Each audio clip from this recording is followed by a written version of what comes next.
Good evening, everyone, and welcome to Kitchener Public Library. My name is Nathan Stretch, and I'm the Division Manager, Community Development, here at the library. Welcome to Hockey Talk with Steve Dangle and Craig Custance. Craig, do you know how nervous I am wearing this jersey up here? I watched you walk in. I didn't see a single, Habs jersey. We're going to make it through the night. Yeah, go Habs. Someone out there not wearing a Habs jersey who expressed to me earlier that they were nervous. I'd like to begin tonight's event with a territorial acknowledgement. As we gather, we are reminded that Kitchener Public Library and all of its locations are settled on land that is a traditional home of the Shinoten, Anishinaabe, and Haudenosaunee. We acknowledge that this land is part of the Haldeman Tract, an area that includes 6 miles on either side of the Grand River, and that was promised the Haudenosaunee, Six Nations, and other Indigenous allies in 1784. We recognize and deeply appreciate Indigenous peoples' historical and ongoing connection to the land. We are thankful for and enriched by the contributions all Indigenous peoples have made and continue to make in shaping and strengthening this community. As people who live and work in Kitchener, we aim to renew our accountability to those Indigenous nations and all Indigenous peoples and communities living in Canada and around the world today. And we are grateful for the opportunity to meet here and reaffirm our collective commitment to truth and reconciliation now and for future generations. Thank you, everyone, for joining us this evening. Tonight's event is part of the City of Kitchener's Imagine It programming. We appreciate the city's ongoing support, which helps us bring award-winning and critically acclaimed authors and speakers to Kitchener. We'd also like to thank both HarperCollins Canada and Simon & Schuster Canada for their partnership on our incredible author events. And lastly, I would also like to apologize to you all for being a Habs fan. I don't write the copy, but I try to read it with some conviction. Joining us as the moderator for this evening's conversation is Adam Wylde. Adam is the CEO of Steve Dangle Podcast Network and a co-host of the Steve Dangle Podcast, and we are thrilled to welcome him to our stage tonight. Welcome, Adam.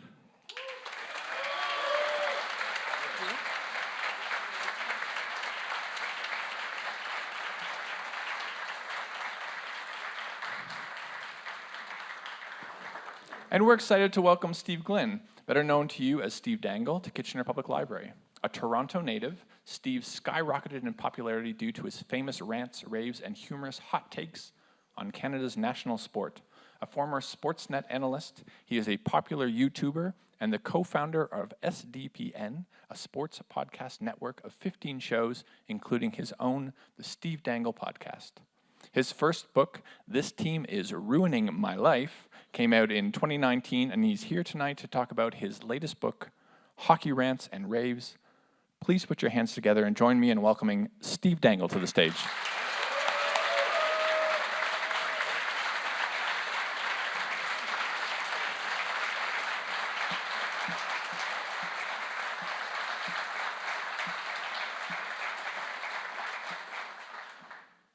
Craig Custance has been a national...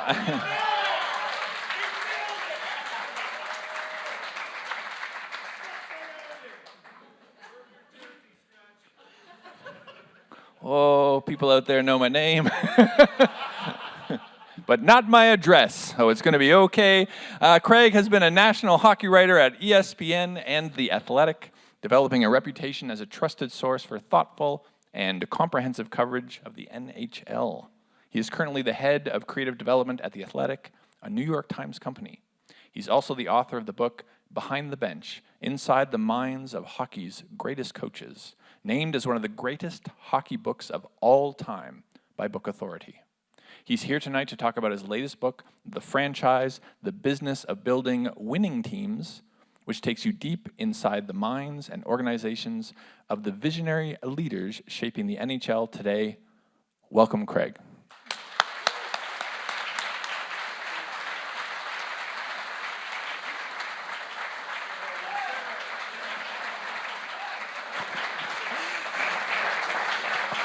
All right, Steve, Chris, take a good seat. Hi, everybody. How are you?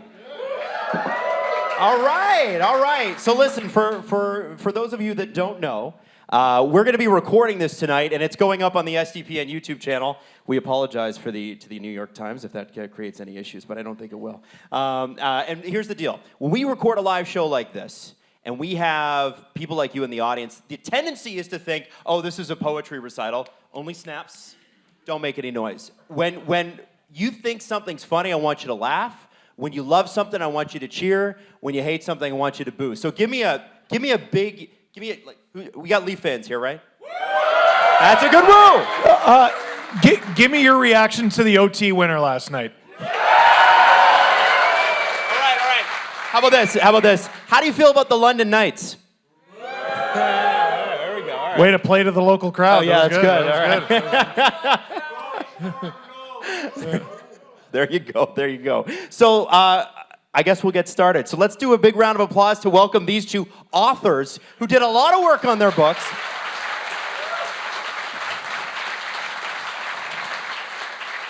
And it's actually funnily enough, it's our first time. It's my first time meeting Craig, I believe, in person. We've talked many times and emailed many times and that sort of thing. But sometimes you're never in the same city at the same time. So Craig, welcome up here to Canada. It's so nice to have you. And I want to start with you because. Did we lose? Okay, we're back. I want to start with you because there was a crazy admission backstage before we came on, walking down the stairs, and it was Steve talking to you. And it was what I was going to lead with anyway. And do you remember what Steve said to you? I don't. Oh, you don't? Okay. It was that jarring. Steve admitted to Craig that tonight Steve had his very first margarita. Yeah. Now I remember. Yeah. I'm just glad to be a part of this historic night, Steve. How old are you? 36. The problem, like when I started drinking, I was taught by people who were playing to win, not playing to enjoy the beverage.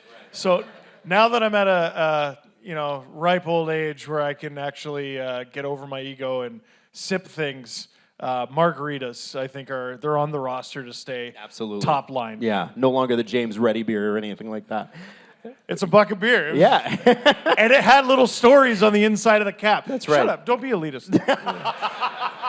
So what I love about what we have tonight to talk about is there are two very different ways to approach talking about hockey. You have the measured, grind, winning, planned out conversations that you had, and then you had the speak from the heart, absolutely no filter, ranting and raving, almost like Kermit the Frog when he loses his mind.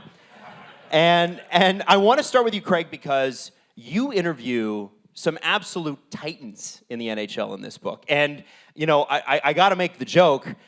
You did talk to two guys who used to run and are now currently running the Toronto Maple Leafs. And you're talking about winning. How much did you learn from them?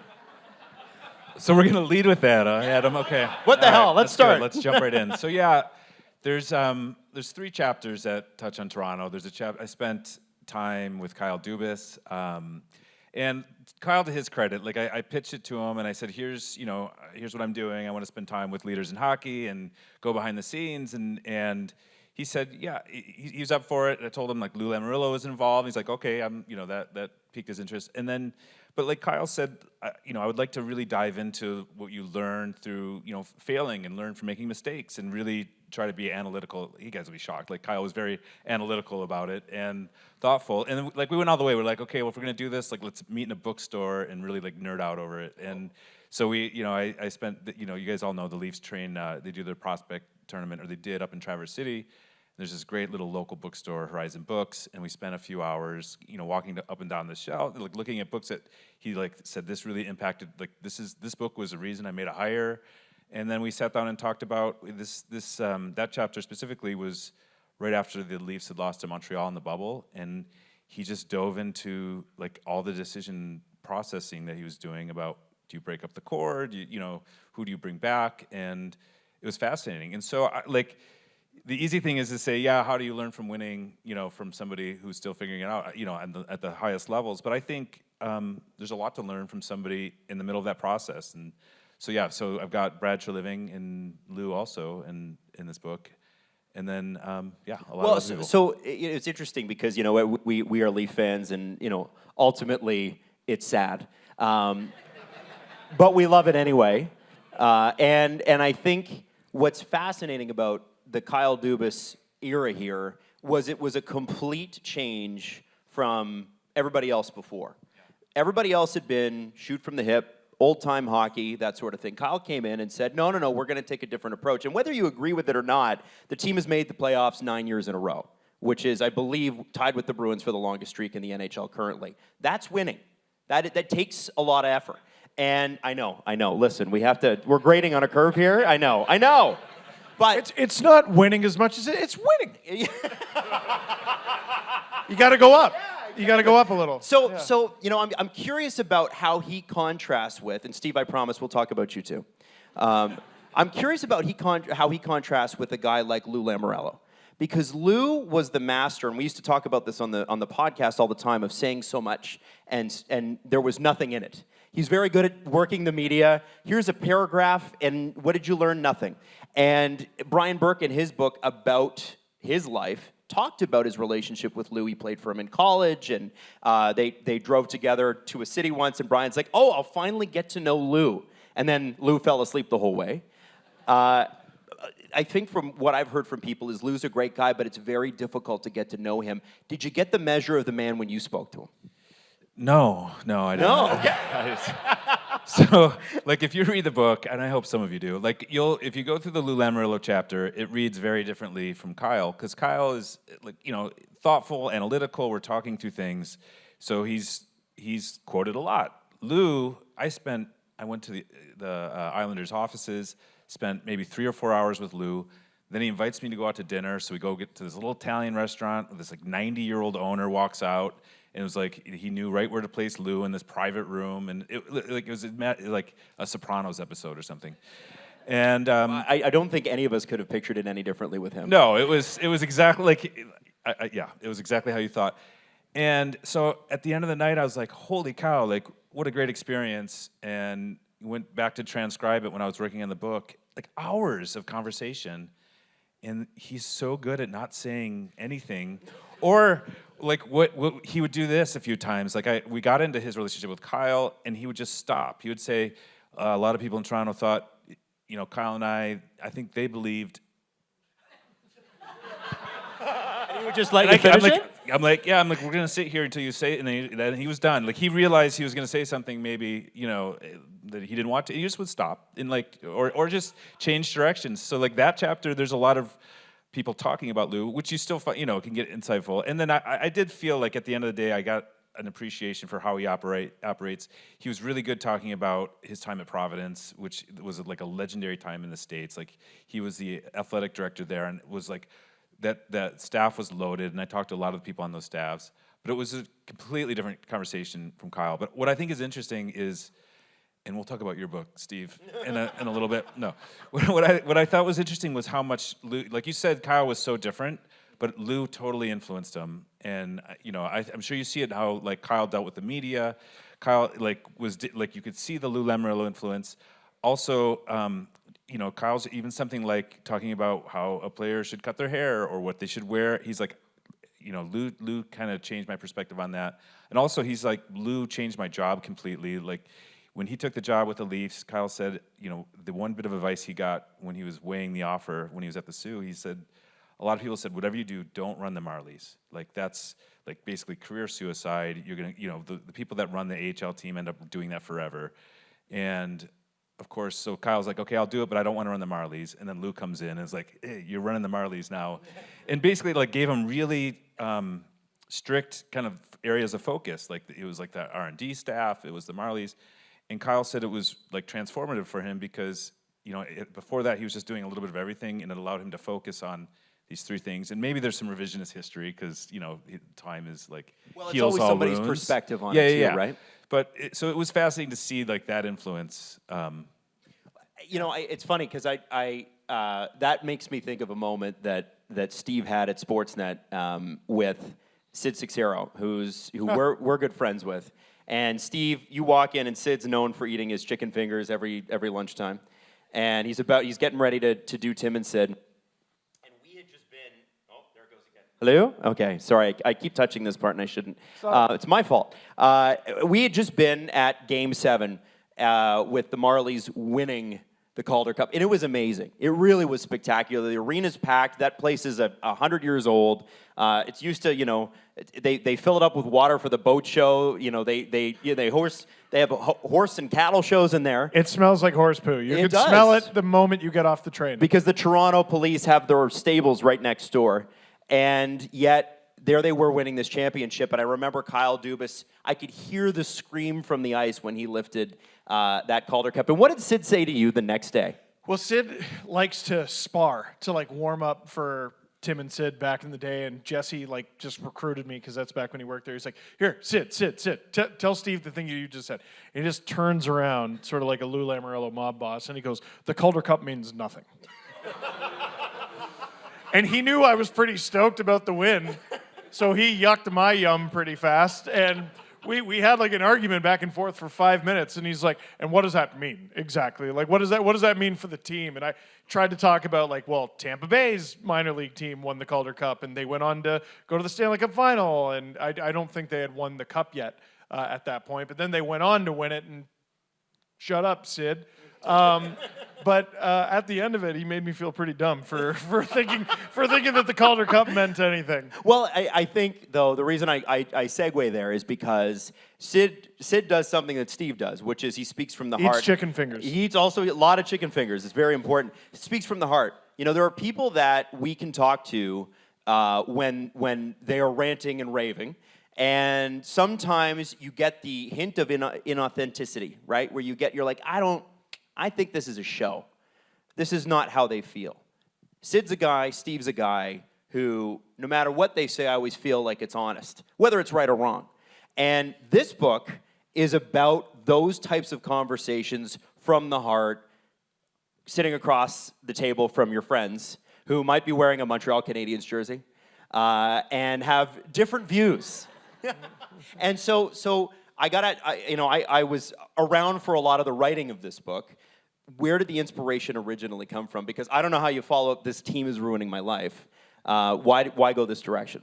Well, that one was, it's an autobiography about a guy in his 20s, which is arrogant in and of itself, right? I've barely started my life, and I'm 36 now, and I'm like, boy, I've probably lived more life since I wrote that book than I did in the entire time leading up to it. The book was more about me than it was about hockey, and I wanted to write a hockey book, and that's what this is. But did I know enough or care enough about any topic? Was I fired up enough about any topic to write an entire book on that one thing?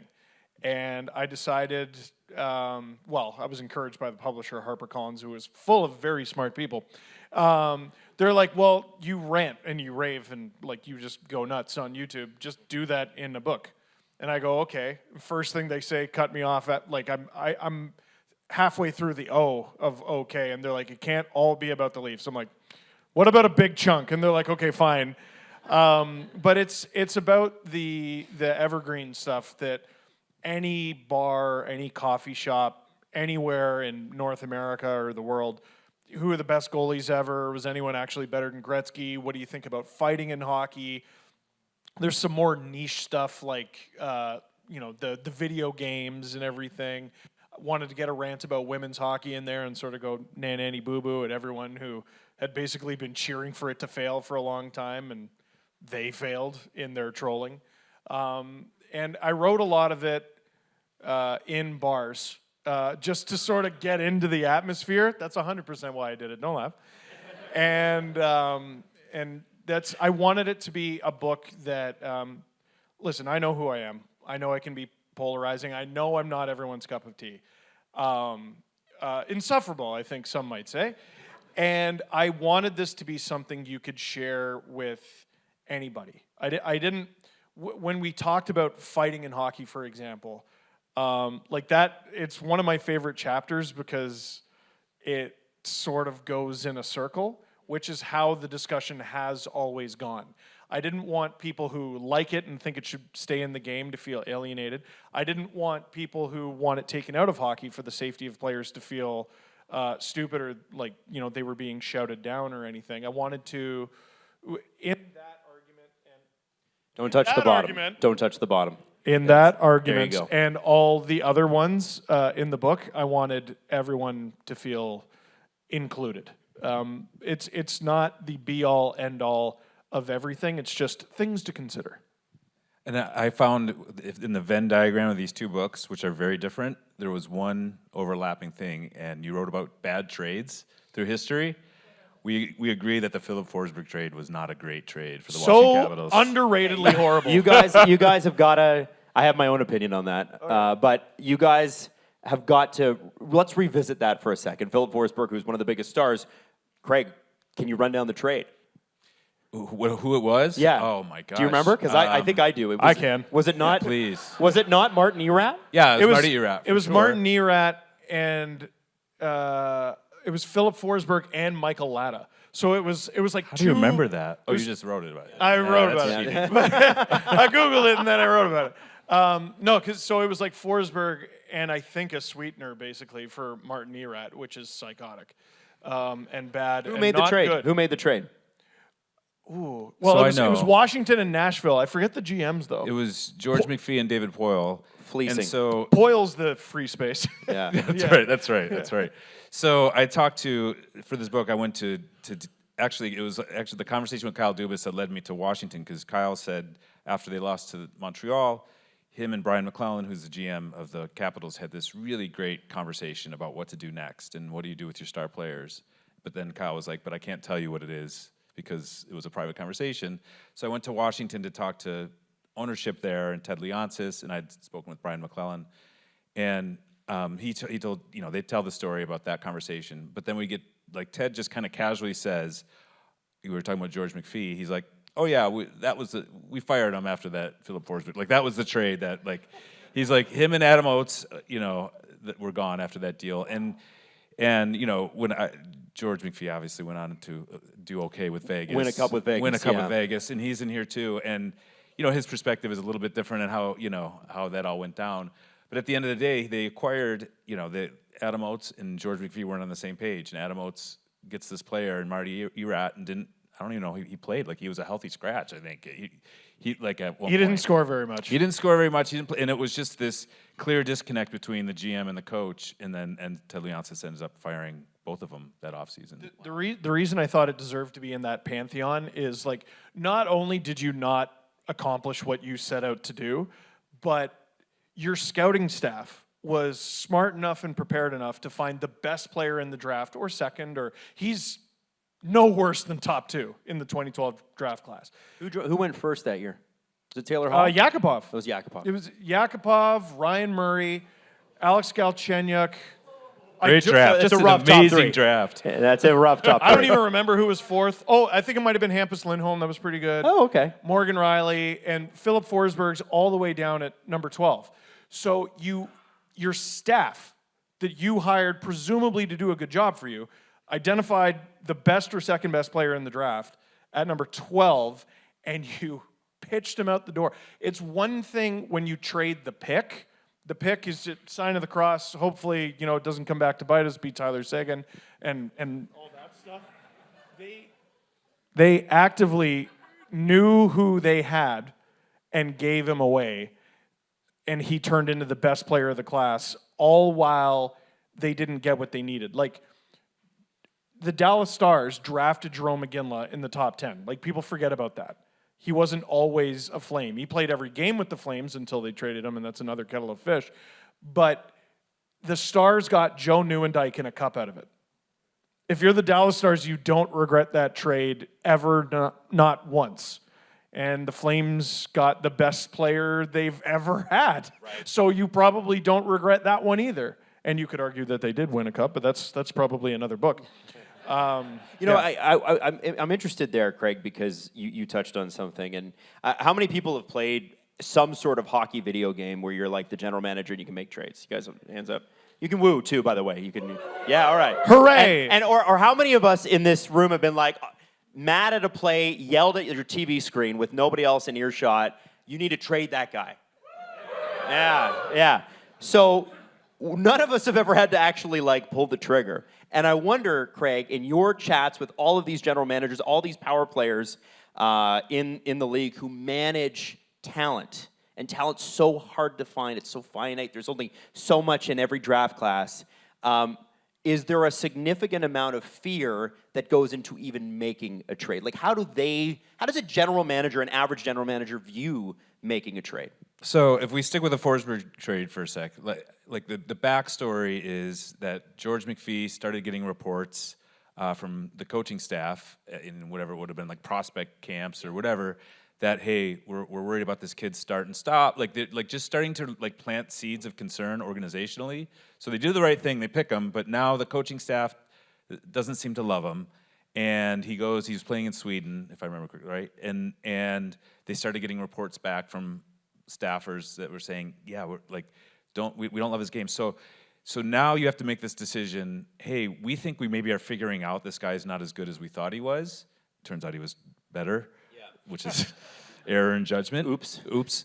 So then it's like, okay, we have to, and then then it's like, hey, we're gonna push in and make this deal. And so you're making this decision as a manager, like, hey, let's move this player before everyone else figures out maybe he's not that good. It's a terrible trade at the end of the day. But like, I think these are all the factors that these managers are considering. And I think what a few of the guys that I talked to said, like, it's the trades they don't make. Like, there's a lot of pressure. Like, think about Toronto and how many times players are, they want players run out of town, right? And I think it was Kyle who just said, like, sometimes the easiest thing to do is to make that big trade because it puts it on that player. It's like, oh, that guy was the problem, right? But instead, like, keeping everybody together puts more pressure on the person that looks like he or she isn't making the decision, right? And They look frozen sometimes, these right. general managers, but right? When in reality, they've gone through every scenario a million times.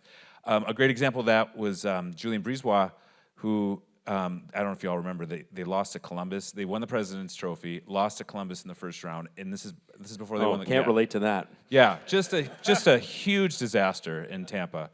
And so this is before everyone realized how good John Cooper was, and there was a lot of heat on John Cooper, their head coach.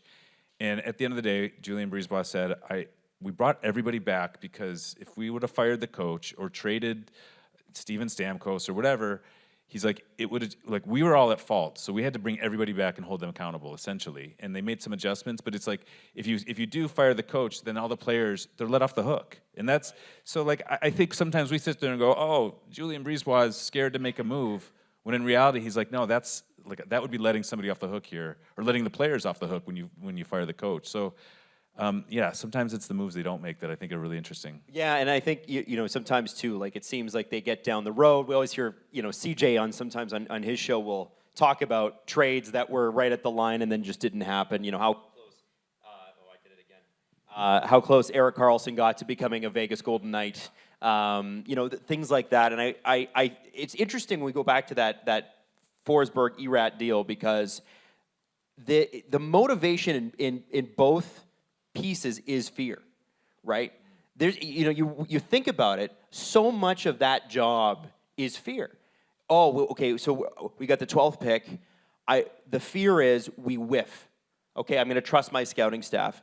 Okay, now we drafted this kid, and 6 months later, we got stops and starts issues in Sweden. Now the fear is we've made the wrong pick. So now the fear is we've made the wrong pick, and we got to move that pick before anybody else finds out about it. And so there's so much of that motivates things. Do you find that these guys, your Lou Lamoriellos, your Brad Trelivings, your Kyle Dubas, George V, whoever else you spoke to, do you find that they're relaxed? Do you find that they're wound up like this all the time? Like, how do they manage that stress, do you think? Yeah, I wouldn't say relaxed. Definitely no. A little wound? A little wound. But like I think one of the themes that came up a lot in this book was if you're running a team, you have to make really hard decisions. Like, you just can't shy away from them. Like George McPhee again was really good on this, because I think he learned in Washington. If you remember, they went through like Dale Hunter and Bruce Boudreau, and there was some really it wasn't great on the coaching front for a minute there in Washington. And so, he learned, he's like, okay, when it comes to coaches, I'm not messing around. Like, he's like, and so he gets to Vegas, and he's just like, you can't make, you can't shy away from the difficult decision. So that team goes and goes to the Cup final, and then he blows up the roster. Like everyone loved that team. They were the misfits, and we love, and he's like, fires the coach, brings in Pete DeBoer, fires him.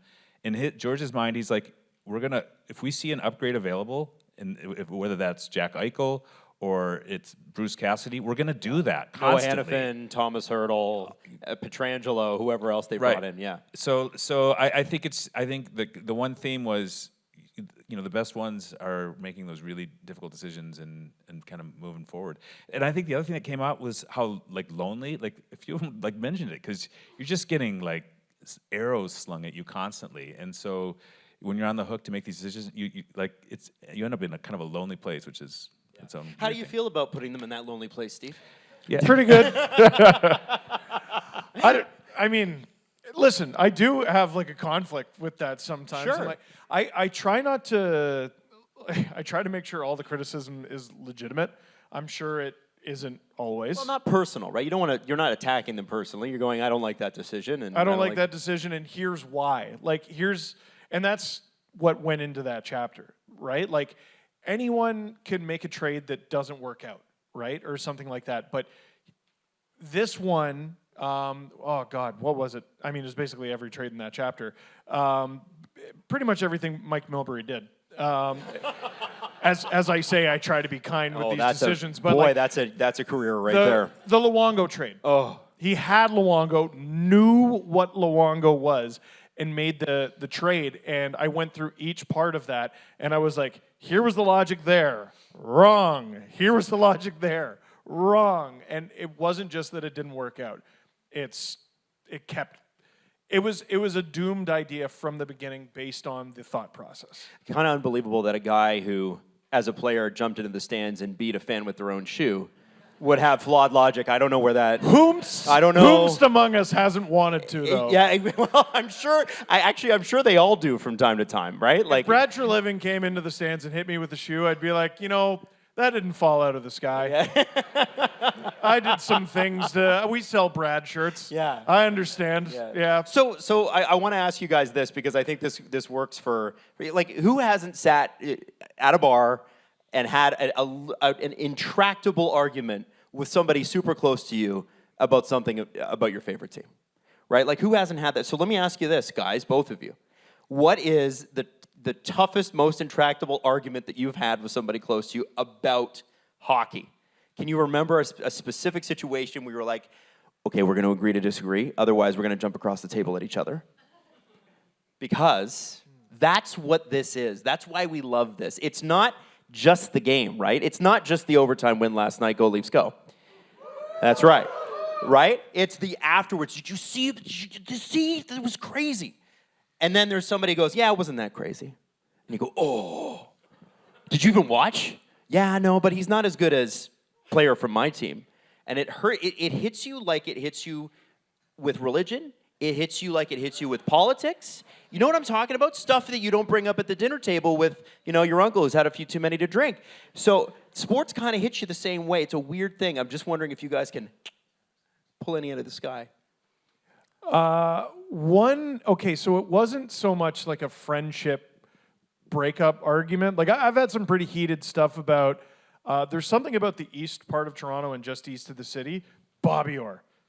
Everyone loves Bobby Oshawa Orr. Generals, The closer you get to Oshawa, holy crap. Yeah. It's half Bruins out there. You get a lot of, he played in a watered down era and this and that, and you got to go, sir or madam, that is disrespectful to Bobby Orr. Who's running now Bobby Orr? Who's taking that stance? You see what I'm talking about? So this is exactly what I tried to avoid. You'll get old talking down to young, but you also get young talking down to old, and I just feel like young is less willing to admit that that's what they're doing, right? Parts of this book, you can feel a hint of apology in my voice for having a Twitter account since probably 2009 actually. I've probably been a dick to people who are older than me. Funny how that website brings that out in all of us. It's funny, isn't it? But the one where I just saw him wilt like like a dying flower. I had a conversation with a Canucks fan who gave me so much crap for so many years because the Canucks were so good and the Leafs were so bad. And I think this was 2012. They had just lost to the Kings. Another really good regular season. President's Trophy. President's Trophy. Game 7 lost the year before. President's Trophy, you lose in the first round to the Kings, who go on to win the Cup, but who cares? You lost in the first round. And I was like, I explained piece by piece, brick by brick, how they will never, with this group, get this close again. Oh. And I nailed it. I nailed it. They Do you had feel to good about that? No, but it was like telling my friend he had a problem. Like I was like, buddy, time to sell high. Like time to sell high, and that team stunk. Yeah, it did. For years It beyond did. that. It Yeah. did. Only recently. It's been about 10 years. They're Craig? good now. What about yourself? I'm just thinking about that Canucks team that lost to the Bruins might be like top 3 greatest teams not to win. Like I loved that team. I think that team, maybe the 16 Sharks that made it to, Yeah. they were spectacular. They were so good. And like that was such a super weird series. Like in Boston, I don't know. I was getting sidetracked. Oh, get sidetracked. But That's what we're here I for. just like that. I love like that was probably one of my favorite Stanley Cup Finals ever to cover was Vancouver Boston because I don't know if you remember like Luongo and Tim Thomas started going at it randomly and like Tim Thomas wasn't pumping Luongo's tires enough or vice versa and then Brad Marchand like started punching the Sedins With impunity. with impunity. And so it was so much fun and we were all exhausted because we're flying back and forth and it was different time zones. And I remember that's like Brad Marchand like punches the Sedins and I like we all get around, we gather around after the game, and I was like the first one to ask a question. I'm like why, like why did you do that? He's like, because I felt like it or I could, like something like super like. I'm like, super good reason, Brad. It was like, instructive for the rest of his career. Yeah, I'm like, Oh, this is fine? Yeah, I can just do this? right. All right. That's my So, entire yeah. personality from now on. so I love those debates. Like, you know what I mean? Like this is the team that maybe because. I mean, hockey, I mean, you all know it, like, a team can win a Stanley Cup. Like, we talk about the Washington Capitals. Like, the year they won the Cup, they had no business getting out of the first round. Like, they were down, they lost 2 games at home in the first round. I went to Columbus to write about Barry Trotz getting fired. Like, that was my assignment. Because he was going. He was gone. Yeah. Like, Barry Trotz was going to get fired. You remember him and Tortorella in the handshake line? Like, Oh, yeah. like Trotz saying whatever he said. And so I went down to basically write the obituary. That game's tied. It goes to OT, and Panarin hits a post. And like Columbus was dominating. They would have been up 3-0, and so they would have lost. Like we're talking about 1 inch. And I know what we're all writing. We're like, Ovechkin can't win the cup. You know, this team needs to go. Barry Trotz can't coach. Like it was all teed up. And so like And these it's are the year after the President's Trophy. it's year after too. like everything. Like they had lost to the Penguins in like excruciating fashion again, and the fans just weren't having like. You know, and so like one of the things I hate like saying I wrote about it in my book, but I wrote about it in my book. Well, that's what you're here for. Yeah, It's that's okay. right. Yeah, we're in a library, so I can say that. There's no illusion here. Yeah. No, I just want to Sell tell some books, stories, man. Get at it. Like Nicholas Lidstrom, Backstrom goes after they lose to the Penguins. Ted Leonsis tells the story. He goes to management and says, "I want out. Like this isn't working. I want out." And like they refused to trade him. And I'd never heard that, and Ted told that story, and they win the cup by an inch, like no business winning, and then they're in Vegas celebrating and partying at the team, and Backstrom's in just a full set of tears and just like thanking the man, like thank you for I was so stupid, like thanks for not doing that, and it's like this, and we would have all written, Backstrom can't win, like that's the crazy thing about hockey, like you have a hard time. Sitting there going, okay, this team just missed it, or this team won it, but were they even that good? Like, you know what I mean? And it's I think it's a Robin Williams joke, and it's like greatest person in the world, never heard of him. right? Yeah. First, second. Those Sharks teams were so good. So Spectacular. So good. I covered them so much. And then they run into the Kings, or those Ducks teams. Like I'm sitting here talking about all the teams that never won, but I'm telling you, like no one's going to talk about the Getzlaf Anaheim Ducks ever again. When they had Kessler and Getzlaf, those teams were so good. And those Blackhawks series, some of the best games you ever and like. Well, you'll never hear anyone like pumping up the Ducks. Besides tonight, that's what I'm here to do. Yeah, is all the teams. Ducks truther here. Yeah, Ducks truther. Right. So like those are the debates. Like I love it. Like does winning a cup really mean you're even good at your job? What do you think about that? What do you think about that? Like there's a lot of people who tell you we just had the Hall of Fame weekend. A lot of people will tell you, well, a lot of those guys going in now they didn't win a cup. Should they still go in? Yeah. What do you think about that? I don't know, Steve. Where are you at on that? You're a one? reporter. I mean, you know. So this was one of the things because I was doing a lot of all-time arguments, and what I realized is it's so unfair when it comes to all-time because all-time is all-time. It's 100 and whatever years. Yes, and a huge swath of that. There were only 6 teams. No forward pass. Right, and so guys like Jacques Plante, like in the goalie conversation anyway, Jacques Plante, Ken Dryden, just their accolades are stupid. Like they're just so far above anybody else. And then I was like, okay, what is the record for most cups as like the leader of a group, which is still like somewhat subjective, but since let's say the 90s, like 1990, it's 3. Lemieux never did it. Nope. Yager never did it. That whole trifecta of Lemieux, Yager, Francis, and there's obviously the asterisk there with Lemieux's injuries and his diagnosis and everything. Blackhawks got 3. Those Kings teams were crazy. 2.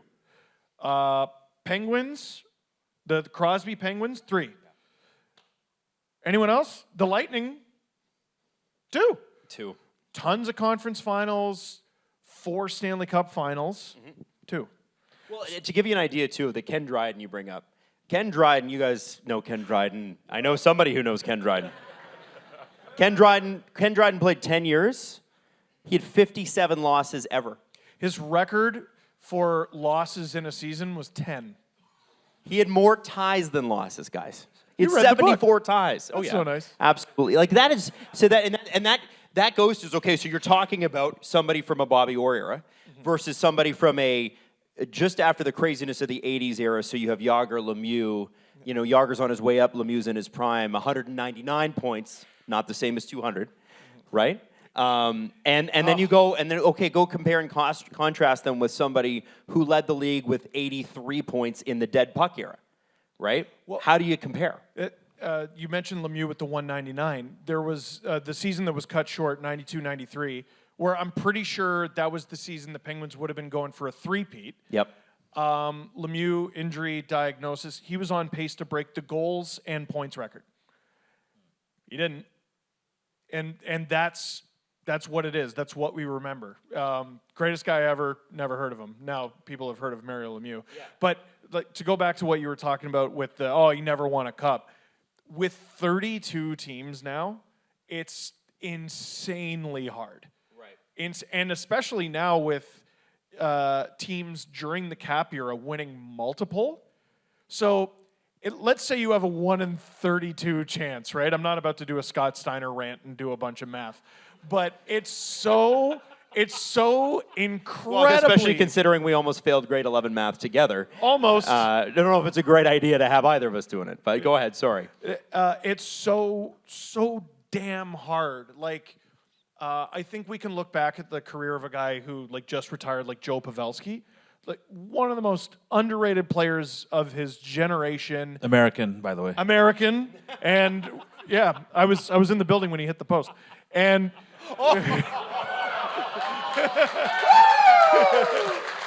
oh baby,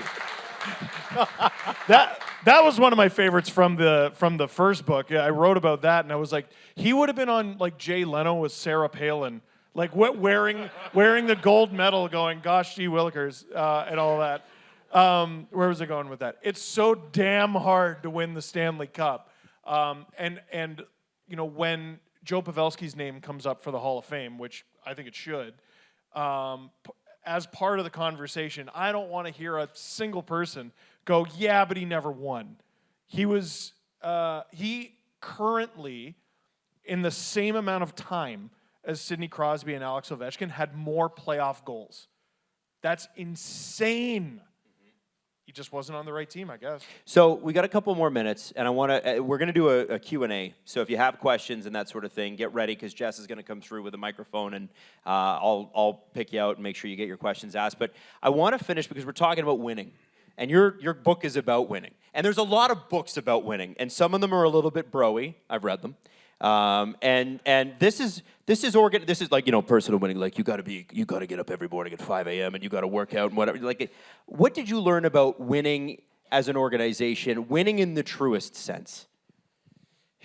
You got to get up at 5 a.m. Yeah, you gotta buy my course on that. Yeah, That's right. Yeah. But I would say, like, this is gonna sound stupid, but like, the people that are in this book are so different. So I think people want to take shortcuts and say, this is how you build a team to win in the playoffs, or this is the kind of person you need at the top of an organization. But I talked to Jim Nill, who won multiple cups with the Red Wings and like had one of the all-time drafts with the Stars, and that team's always really good. He couldn't be any more different than a guy like Tom Dundon, who I talked to, who's just like him and Eric Tulsky are like huddled over the spreadsheets or whatever. And so I think the common thread is there's a lot of different paths to get there. It just takes, you have to lean into what you know best. Like, Tom Dundon's not going to try to be somebody, Jim Nill, and vice versa. So or Bill Foley, he's not going to be a big spender. He's right? not gonna, Bill Foley owns the Vegas Golden Knights. Right. But like what Tom Dundon would tell you is like he spends where there's impact on the ice, and then nickels and dimes elsewhere. But I just think there's a lot of different paths to get there. And I don't know if people don't want to think like that. And there's a lot of luck involved. Like, nobody wants to talk about the luck involved. Yeah, well, exactly. Yeah. Now, before we get to we'll start the Q&A right now. Jess, where are you? Jess? Everybody say hi to Jess. Hi, Jess. Hi, Jess. All right, let's make it as embarrassing as possible. Hi, Jess. I am going to start the Q&A, and I'm going to start by asking Craig a question. And a lot of you probably don't know this. Craig, obviously American, grew up watching hockey, and you covered the Atlanta Thrashers, and there's been a lot of news. Why don't you guys laugh? Yeah. Hey, they had 4 playoff games. How dare you? So you followed the Thrashers, and that was a very unique situation. And there's a lot of noise now about Atlanta coming back, and that leads us, and we're a little arrogant up here about hockey, to kind of sneer a little bit. Oh, Atlanta. Yeah, I get it. It's a TV market. They don't care about hockey. What's your thought on Atlanta hockey, why it didn't work, and can it work in the future? Like, it's super easy. Like, the Atlanta, when I was there, they never made the playoffs. And then the one year they did, they just get steamrolled by the Rangers in 4 games. So, like, there was this, like, tiny moment in time where the team was relevant in that market, and everybody was, like, fired up and going bonkers over. And then the Rangers just, like, 4-0, and it was over with. And that was that. And so, in a non-traditional market, they went 10 years without any playoff success. Not even a win. Not even a single win. I'm not going to be sitting here and be an Atlanta apologist, but like no market would, maybe Toronto, but no market in the States. We did support that. We supported that. I don't know. Like I'm in Detroit, where it's been bad for a while now, and I go to a Red Wings Leafs game, and it's 60 or 70% Leafs fans, and like this is supposedly hockey town. So, like I was in Chicago before they got good again, and there was 2,000 people in the stands or whatever. So like these markets don't support it. Pittsburgh they almost moved to Kansas City. Like everyone forgets, and they only see when times are good, and they're not selling now very well. That's either. Right. So so now you do that in the South in Georgia, where it's a bunch of transplants or whatever, and you don't win a single playoff game. If Chicago can't support that, or isn't going to, like, they're not going to. Yeah. So long way to say it. The Thrash, rest in peace. Like they didn't succeed because they didn't succeed. But I think the fans there were they were itching to support. Like they were like, give us a reason. So can it work? Yeah, I do. Okay. I think so. There you go. Yeah, I believe it can. All right, now Jess, where are you? Okay, hands up on. We'll start on this side because that's where Jessica is. We'll go to the front here. The Toronto Arenas jersey with the assistant captain. Sir, what's your name? My name's Ethan. Hi, Ethan. So the Nashville Predators are currently last place in the league. Do you think they have any chance at coming back later this season? And like, what do you think has gone wrong with this team right now? Because Barry Trotz is already saying that he's considering a rebuild, even though they're only like a month into the season and they have guys like Stamkos and Shea and Marchessault and stuff like that. Like, they had such a great offseason. Do you think there's any chance of them coming back? And do you think they have a chance of being good in the near future? You two covered bad teams. I mean, Oh, yeah. bad teams. But I mean, I'll start this conversation off. We did see them go and be bad until the U2 thing last year, right? And for anybody that doesn't know, can you guys sort of fill them in on the what I think happened? you should. Well, it's one of my worst takes of the year last year. So they had a chance to see U2 at the Sphere in Vegas. They were going to take team personnel as well, from what I understand. And Barry Trotz at the last minute said, you know what? None of you are going. You suck. Because they'd lost 2 games in a row, and one of them, I think, was a 9-2 loss to Dallas. They let Matt Duchene, who was on them previously, Right. demolish them and then go play the guitar after the game, which I think they might have still got the concert had that video not come out. Right. But it did. So not only is the team not allowed to go, but neither are the athletic trainers and the doctors and all this. And I said on our show, well, that's really stupid. I don't think that that's going to change a thing. And then they proceeded to not lose a game in regulation for the next 20 games. It was crazy, dude. Yeah. So I love you, but I enjoyed it a lot. So I guess it did matter. Yeah. Craig and Steve, what do you think about the Nashville Predators? Slow starts in general. Have you seen turnarounds? Do you think that this team can? Yeah, I mean, when you're putting that much new talent together, right, like there's going to be a feeling out process. But how many times have we seen the team that wins the offseason and it's rare. And then they have success? You know what I mean? Like, it's I rare. feel like we should have saw this coming a little bit. Yeah. I feel like with Stamkos and with Marchessault, I think both those guys wanted to stay where they were too. So I think there's an aspect of like, yeah, the chip on your shoulder develops that can definitely motivate you, and maybe that'll be what drives their back half. But there's a mourning period too, right? And I don't know what their family situations are exactly, but like they probably had to uproot a significant chunk of their lives to go be there. And I mean, imagine that locker room dynamic, how different that must be. Mm-hmm. And if you're the Preds, you had this cool thing that you went through last year, and then these guys, like all these new guys randomly come in. I think losing becomes losing also, in the same way that winning becomes winning. There's a team that they win a few, and like they're good or whatever, but I didn't peg them as that good, and now they just can't stop bloody winning. The Winnipeg Jets. The Jets. Yeah. And if you're on the Winnipeg Jets, you have probably taken the ice every single day for a month now thinking you're the best friggin' team in the world. And why wouldn't you? You are.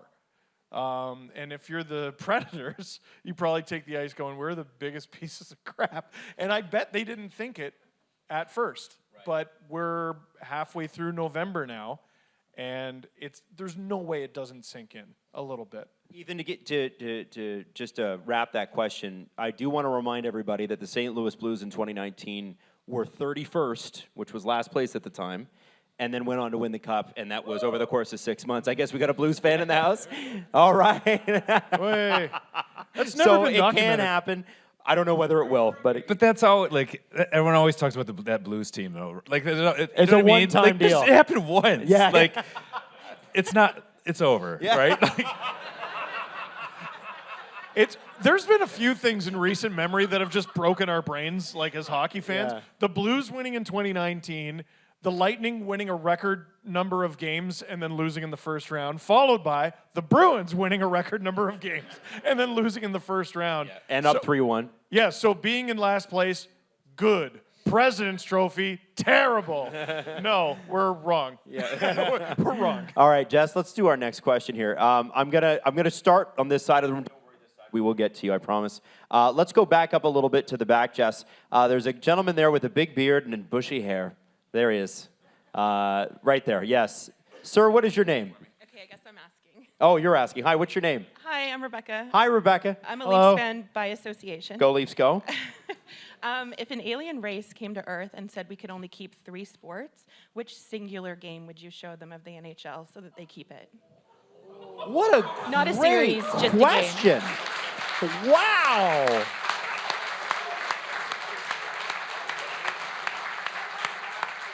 That is listen, we've been doing this for a long time. It's the best question I've ever been asked. Unreal. That's crazy. Guys, take it Who away. wants to follow that question? Nobody else raise your hand because we're done. That was amazing. I've got Just be chanting, not as good, not as good. Anyway, sorry, go ahead. so maybe I'm like maybe because we were talking about it earlier. Best game I've ever been to was gold medal game U.S. Canada in 2010. Like, I mean, as an American, it was terrible. Not the result I was looking for, but I would show that alien that game. I would maybe give a little context about where the game was being played and what had happened previously.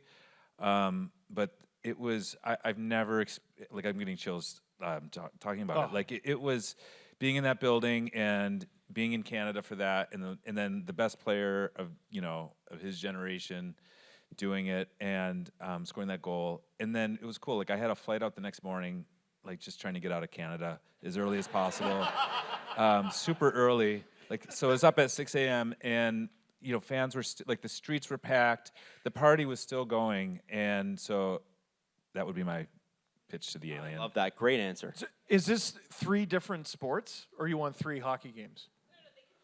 No, we are each picking a game. Or, yeah. Oh. Alien comes to Earth. Okay, because I was like probably Game 7, 2016, Cavs Warriors. It is what I was coming up with for the NBA. No. Damn, 2010 gold medal game. See how quickly I jumped on that before you could answer? Yeah. I know. It was a real B-rabbit moment. Just, no, and here I am frozen on the microphone in front of everyone. Geez, that was extremely, extremely good. There's been a bunch of just barn burner conference finals too, that like could have easily been cup finals. The Blackhawks, and was it the Kings? The Blackhawks Ducks again. For all my Ducks fans in the audience, like that one that in Chicago that went into overtime. I don't even know. It was some of the best hockey I've ever witnessed. Detroit, Colorado yeah. in the Detroit, 90s Colorado is a in the good 90s. answer. Yeah. Yeah. Like 12-year-old me would answer when Claude Lemieux gets beat up. Oh. Oh, man. But that's another. Yeah, Game 5 Colorado Edmonton a few years ago, or no. Edmonton Calgary. Sorry, the Battle of Alberta. That Calgary's ridiculous should never have happened comeback, and then I think the series gets iced in overtime. Yep. And I think it was McDavid as well. That was a pretty good one. I'll give you one that's a little bit more local. I was at this game. I wasn't at the gold medal game like these two were, but I was at this game as a kid, and this is what cemented this player for me as probably one of my favorite ever. It was Ottawa, it was Toronto, and it was triple overtime in the playoffs, and it's 11:51.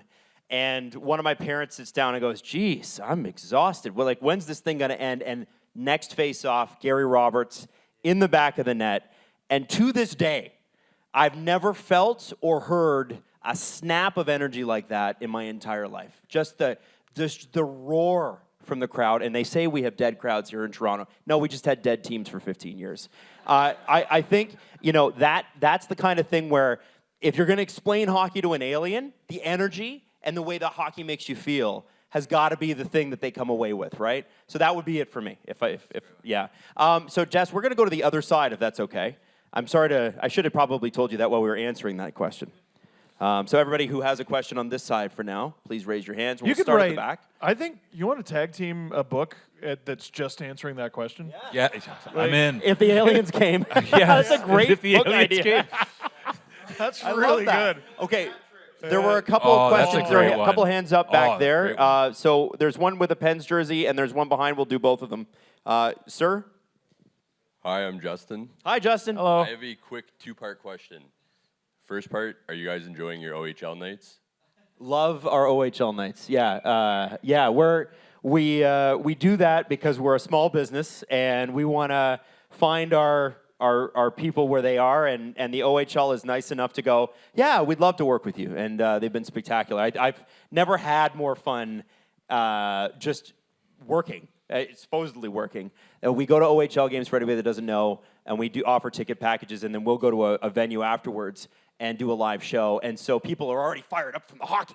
So we just kind of walk out on stage, and we don't have to do much warm-up. It's great. It's like I've largely just had great experiences with the Leafs, but dealing with them. Watching them is a totally different thing.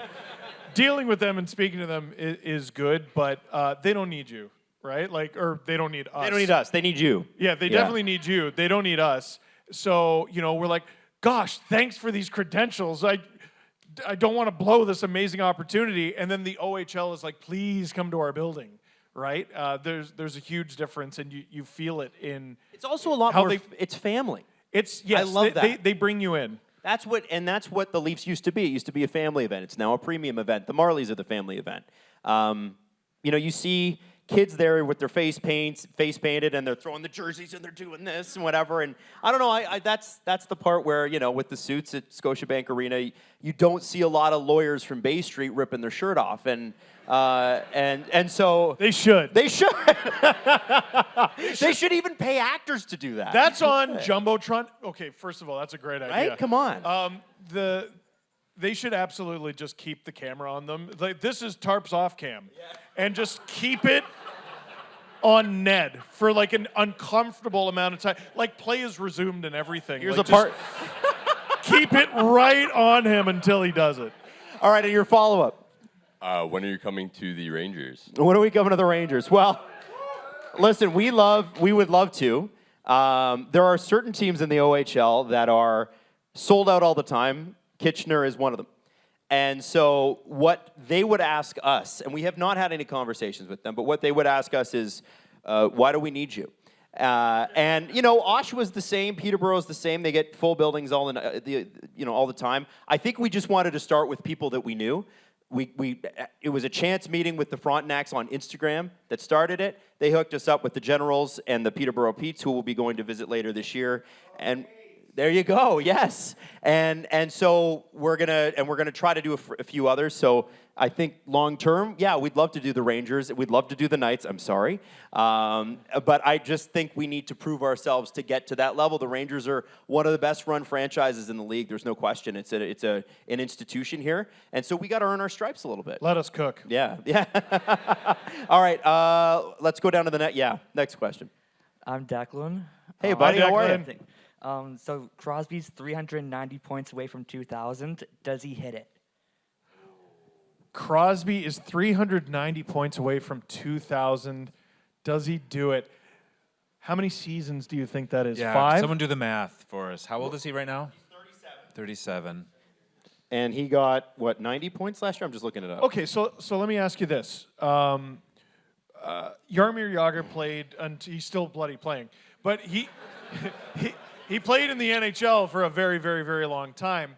And I remember asking Jerome McGinley when he was with the Avalanche, which no one remembers, and for good reason. And I said, "Are you gonna do what Jaromir Jagr's doing?" And he goes, "Well, I got like a wife and kids, so no." Sidney Crosby's been so notoriously guarded about all that stuff. I feel like I don't know anything about him. I don't know. He could be a father of 3, and I would never know. So. What do you think he would play for another half decade? I don't think. Here's what I'll say. I don't think he does it because I don't think that Sid is motivated at all by anything like that. So there would be he wants to win another cup. That's how he's wired. All he wants to do is win. He realizes his legacy at this point is going to be tied to, championships. So my guess is if he feels like he can't contribute to a Stanley Cup winning team in a meaningful way, he's not going to extend his career unnecessarily. So I'm going to say no for that reason. Bring him to Toronto. No. He said he wants a cup. It's just 390, and I'm trying to be generous to the amount of points he can score. To me, that's 5 seasons, right? 4 on top of this one. Oh, man. He's going to end up as a top 5 scorer ever. 2,000. There's a reason only one guy's ever done it. Okay, I'm supposed to wrap, but we didn't get down to this section. So whoever we pick, we need to make it somewhat short. But I feel bad about not getting there. So, okay, who do you want to pick? Who do you guys want to pick? Oh, There's don't two. make me do No, you that. have to do it. You have to do it. I can't do it. He's pointing at himself. Okay, all right, so- all right. Last question. We got to make it real quick, and then we're wrapping. I feel threatened if I said I no. don't know if this will be too quick, but one for Craig, one for Steve. It's Chris, but that's okay.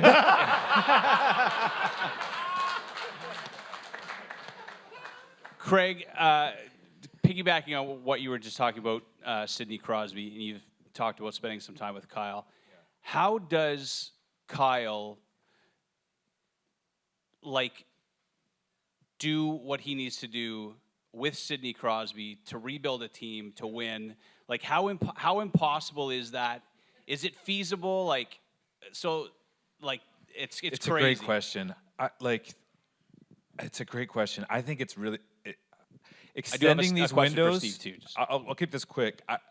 It's like this puzzle that you can't solve to me, right? Like, we've seen these teams that have kind of reset. Boston reset, and they traded Lucic. They did a few things along the way, and Pittsburgh has just been like, as long as we have Sid and Gino, we're gonna have the gas going here, and eventually that catches up to you. So I don't know, like Kyle or anybody in that scenario, how you get out of it, to be honest. So I think that's a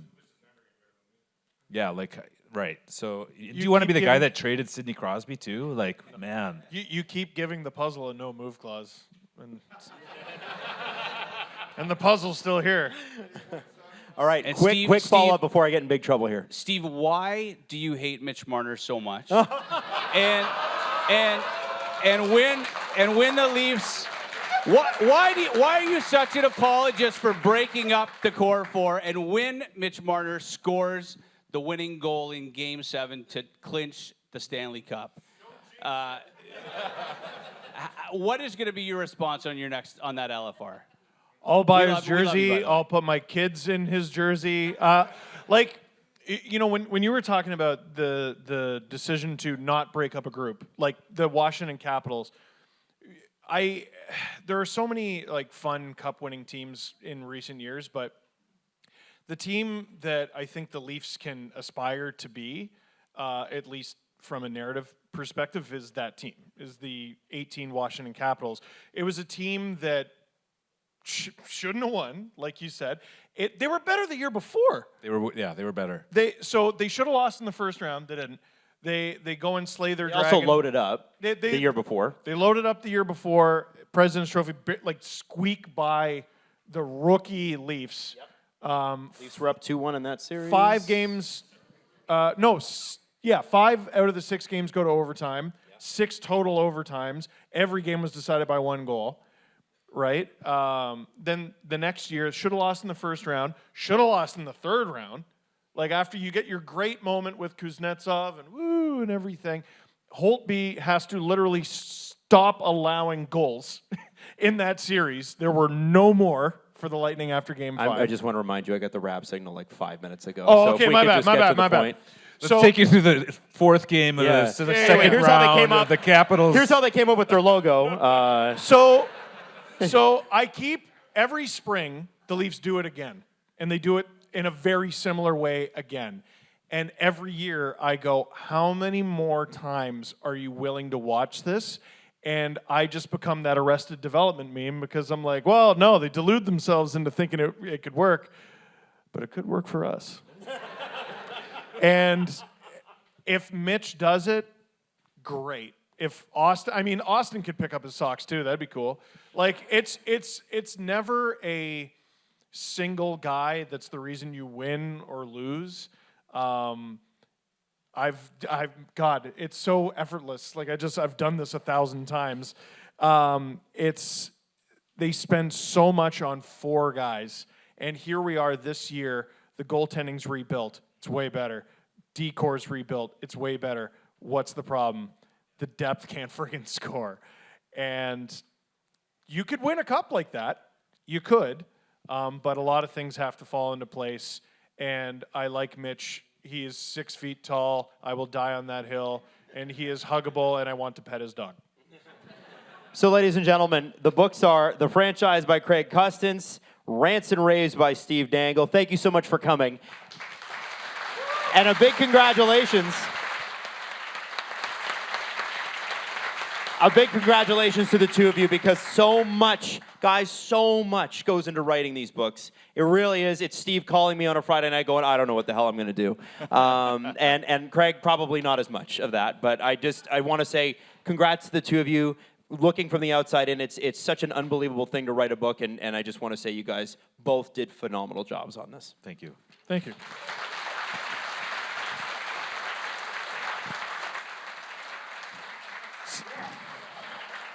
Thank you, Steve, says here, Craig, and Adam for your very entertaining conversation. I mean, you're all Leafs fans. I'm a Habs fan. I think we can all, as a one Blues fan, I think we can all agree it was pretty funny when Boston won all those games and I got bounced in the first round, right? Something we can all agree on? All right. I'd like to thank the team here at Kitchener Public Library for their dedication and hard work making these events truly one of a kind. Just a few housekeeping items before we head out. Special thanks to Indigo Kitchener for being our on-site bookseller tonight. If you haven't picked up your copies yet, Steve and Craig's books are available for sale in the lobby outside the theater. And at this time, we're going to take a quick break to set up for the book signing upstairs in the reading lounge. Staff and volunteers will assist you with preparing your books to be signed and taking candid photos. The library closes at 9 p.m. tonight, but don't worry if you're still waiting for your book to be signed. We will make sure you get that signature. Thank you for joining us, and have a great evening. Go Leafs, go.